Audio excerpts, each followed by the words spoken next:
안녕하세요. 자, 오늘은 해서의 기본획 파임법에 대해서 설명을 드리겠습니다. 자, 일단 파임을 한번 써보겠습니다.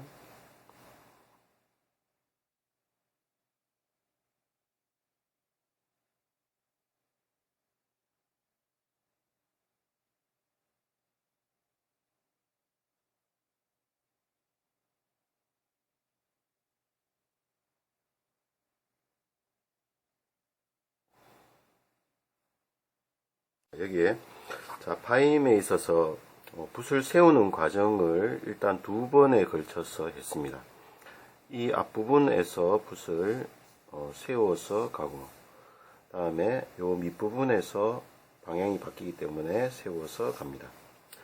자, 요 중간에 요 부분은 붓을 굴려서 갑니다. 붓을 굴려서 가기 때문에 되도록이면 가늘게 해주시면 좋습니다. 첫 부분에 붓을 펼쳤다가 모으는 과정이 굉장히 중요합니다. 붓을 펼쳐서 모아서 가면은 이렇게 굵고 가늘기 변화를 주기가 쉽습니다. 자, 붓이 펼쳐졌다가 모였다가 다시 펼쳐야 되는데 이 부분에서 순차적으로 펼쳐져야 됩니다. 근데 대부분 분들이 이 부분에서 너무 많이 누르기 때문에 너무 많이 누운 상태에서 이 방향이 전환할 때 굉장히 어려움을 많이 겪습니다. 글씨를 쓰는 것은 저는 사람이 걸음을 걷는 것과 같다고 설명을 드립니다. 사람이 걷는다는 것은 우리 발바닥이 땅에 붙어서 가죠. 일단 붓의 가장 중요한 부분은 붓끝입니다. 붓끝. 붓끝이 펼쳐져서 움직여야지 방향 전환이 쉽고 또 붓끝 쪽으로 힘이 실린 상태로 움직일 수가 있습니다. 우리가 획을 긋는 동안에 붓끝 쪽에 힘이 빠지게 되면은 먹은 많이 번지고 방향도 전환하기가 굉장히 어렵습니다. 그렇기 때문에 항상 붓끝에 집중을 하면서 연습을 하시고 이 파임을 연습할 때는 세 개의 부분, 즉 첫 번째 머리 부분에 붓을 세워서 펼치는 부분, 그리고 순차적으로 붓을 누르는 부분, 그리고 방향이 바뀌어서 다시 붓끝을 모으는 부분, 이렇게 세 가지의 과정을 구분해서 연습을 하시면 많은 도움이 되리라 생각합니다. 자, 일단 처음에 붓을 놓고 펼쳐서 움직이는 방법에 대해서 설명을 드리겠습니다. 처음에 가볍게 역입을 해서 들어가서 각을 작게 놓으시고 붓끝 쪽으로 힘을 실어주면서 눌러줍니다.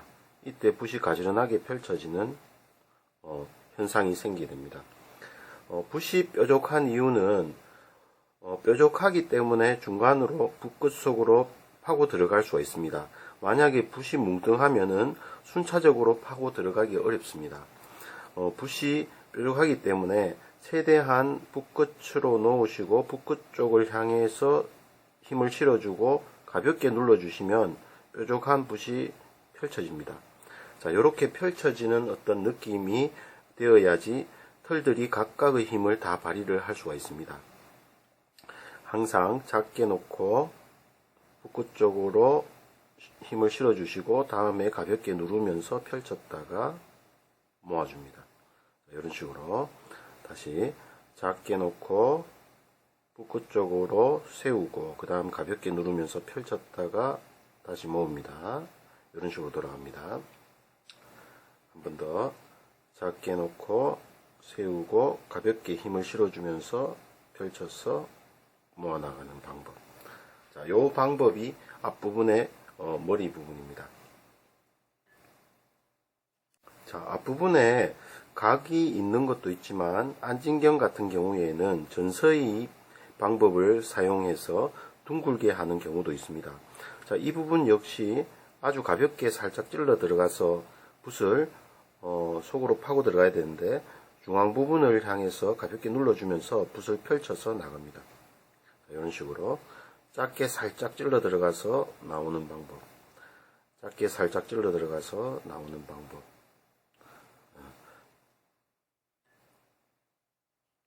자, 다음에 두 번째, 붓을 펼치는 방법입니다.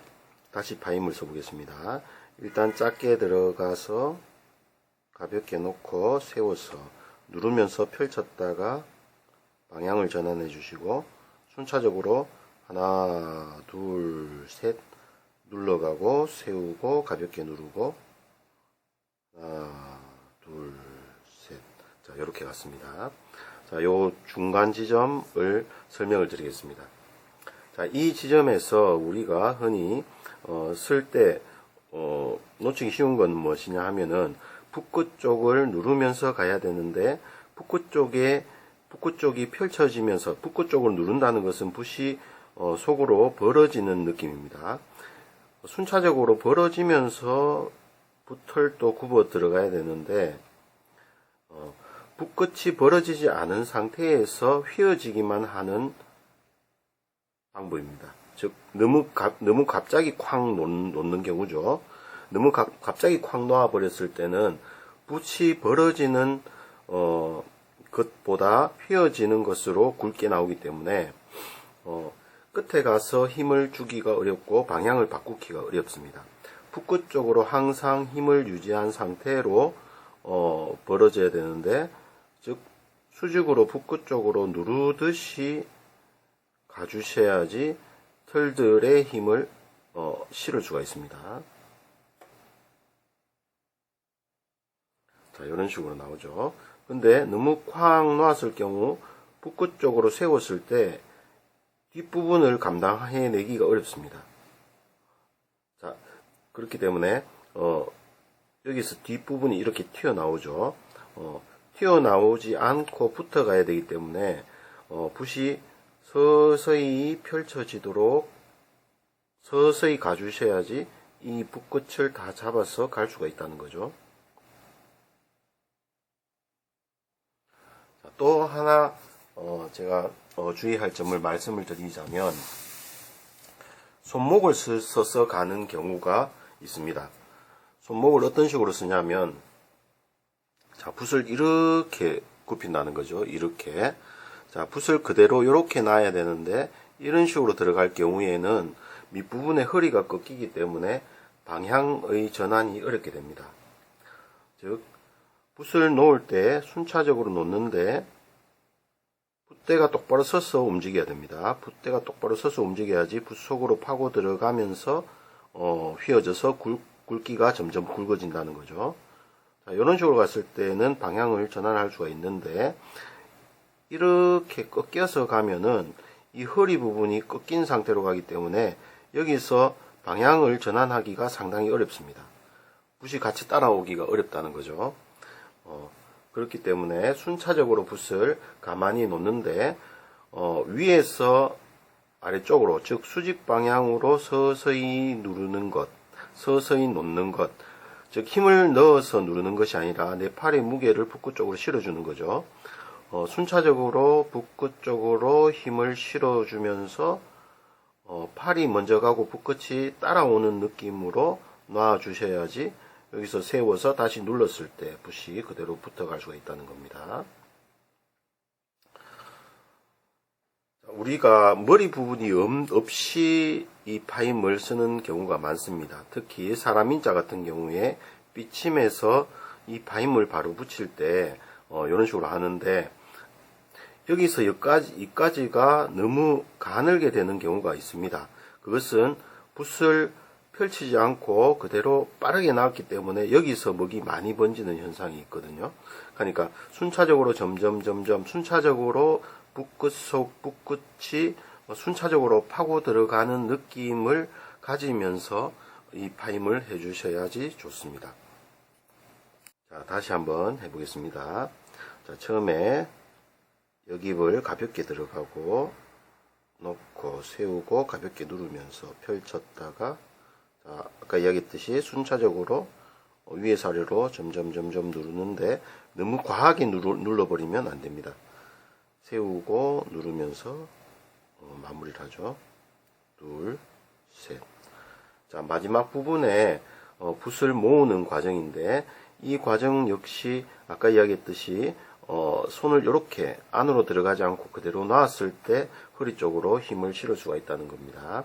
즉 우리 가로 획을 할 때와 같은 방법인데, 처음에 순차적으로 하나 둘 셋 놓고 붓을 이렇게 세우면서 수직으로 눌러줍니다. 붓을. 이때 S자 모양이 되는데, S자 모양에서 가면서 이 S자가 풀리면서 탄력이 생긴다는 거죠.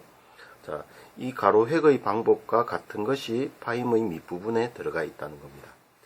자, 다시 역입을 해서 놓고 가볍게 눌러서 펼쳤다가 다시 모았다가 순차적으로, 자, 위에서 아래쪽으로 수직으로 향하는 힘도 있고, 가면서 굽어지면서 휘어지기 때문에 굵어지는 것도 있습니다.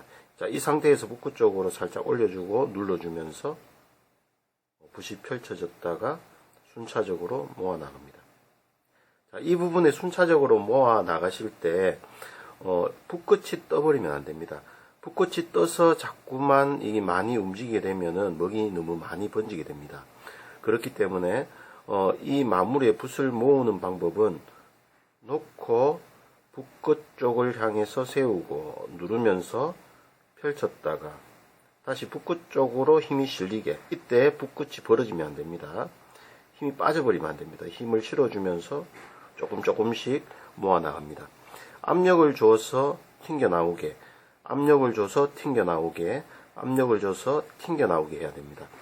튕겨나올 때는 갑작스럽게 튕겨나오는 것이 아니기 때문에 붓끝의 압력을 항상 유지를 하면서, 즉 이렇게 해서 세워서 압을 주고 아주 가볍게 힘을 살짝씩 실어주면서 조금씩 모아 나가야 됩니다. 자, 이 부분에 모으는 것이 자신이 없어서 어떤 분들은 이래가지고 굉장히 이게 많이 이렇게 움직이는 분들이 계십니다. 이런 식으로 조심조심. 이렇게 너무 많이 움직이게 되면은 붓이 잘 서지가 않습니다. 즉 크게 움직여야 됩니다. 크게 움직이는데 팔로 움직입니다. 팔로 살짝씩. 즉 놓고 세우고 압을 주고 가고, 압을 주고 압을 주고 압을 주고. 자, 이런 식으로. 자, 우리가 사람이 걸음을 걸을 때 발바닥이 지면에 대어서 걷죠. 그렇게 발바닥이 지면에 대어서 가듯이 붓도 붓끝이 지면에 대어서 갑니다. 허리 윗부분, 즉 이 털의 윗부분이 너무 많이 대이게 되면은 발끝 쪽에 힘을 주기가 어렵습니다.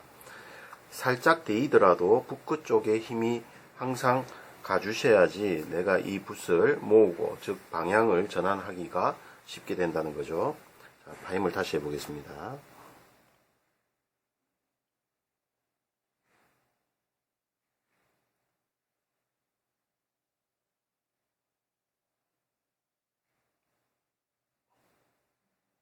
자,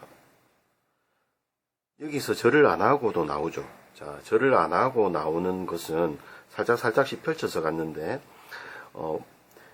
이 부분에서 너무 과하지 않게 눌러져 있다는 거죠. 즉, 붓이 펼쳐진 상태에서 가기 때문에 언제든지 붓끝 쪽으로 힘을 주면은 모을 수 있다는 겁니다. 즉, 붓이 펼쳐져서 사람이 발바닥으로 걷듯이 붓끝으로 펼쳐져 가면은 힘만 살짝만 주면은 이 붓끝이 다시 모이게 된다는 거죠. 걸음을 걸을 때 무릎이 많이 대이진 않습니다. 그죠? 아주 가볍게 발끝으로 걷는 느낌으로 이렇게 쓰시다 보면은 절을 하지 않고도 이 파임이 나온다는 것을 알 수가 있습니다. 자, 이 방법은 일단은 붓을 세워서 방향 전환하는 걸 연습을 하시고 난 다음에 이런 식으로 쓰시는 것이 좋습니다.